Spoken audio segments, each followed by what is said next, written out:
Now, urban homelessness, if the name didn't already suggest it, is just homelessness in an urban area. If you don't know what an urban area is, that's just an area or environment that relates to a town or city. It's important to consider these areas because they're so condensed, they're so dense in terms of population that it's harder for these people who are homeless inside these areas to access the support systems that they need in order to get themselves out that situation. The point brought forth today is that urban homelessness represents a struggle beyond economic development in certain regions or nations, and it requires a proactive approach that considers housing options and support systems that focus on those vulnerable to becoming homeless. Now, what defines a homeless person is an individual or family who lacks a fixed, regular, and adequate nighttime residence, such as those who live in emergency shelters or transitional housing or places not meant for habitation. Now, when you look at this issue, it's widespread, it's global. No matter where you look, there's going to be cities everywhere. This issue isn't separated by borders or nations or regions. When you look at urban areas, there's people homeless in those urban areas. And when you look inside the big cities inside these nations, for example, if you look at Chicago inside the United States, if you look at Toronto inside Canada, if you look at Paris inside France, you'll find that these big cities typically have more homeless people in them in these urban areas. In the 19th century, industrialization emerged, which caused significant migration to cities, which led to overcrowding and housing shortages. Through the waves of economic depression in American history, it left many people unemployed and homeless. This resulted in communities known as tramps forming near railroads and urban centers.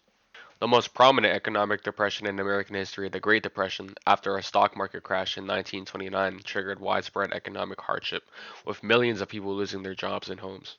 Shantytowns, or settlements for homeless people, were known as Hoovervilles, the name coming from the President Herbert Hoover, who was criticized for his handling of the Great Depression. In more contemporary times, or modern homelessness, is due to cuts to affordable housing programs and deinstitutionalization of mental health facilities. Currently, the biggest organizations and coalitions that are dedicated to finding solutions to urban homelessness are the United Nations Human Settlements Program and the Institute of Global Homelessness. More domestically in the United States, there is the National Coalition for the Homeless, also known as the NCH, and there's also the National Alliance to End Homelessness. The National Coalition for the Homeless is one of the more bigger nonprofit organizations, and they're responsible for the advocacy and policy work.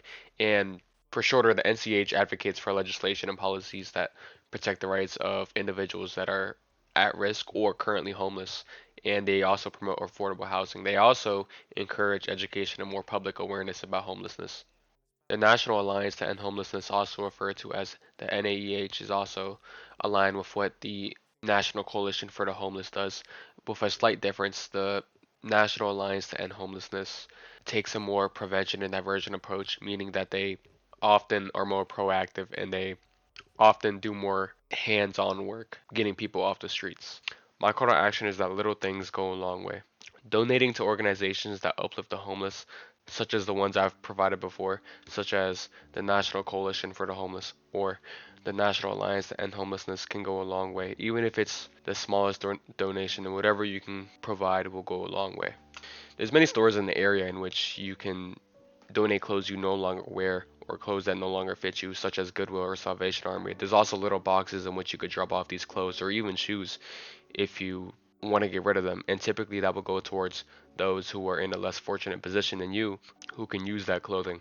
There's a lot of food banks in the area. Typically the most primary one around here is the Gaithersburg Help Pantry, which is one of the larger ones in the area. And if you have any food that you don't use in your pantry, you can just go ahead and drop it off over there, which it could be provided for the homeless in order to provide them food they need to sustain themselves.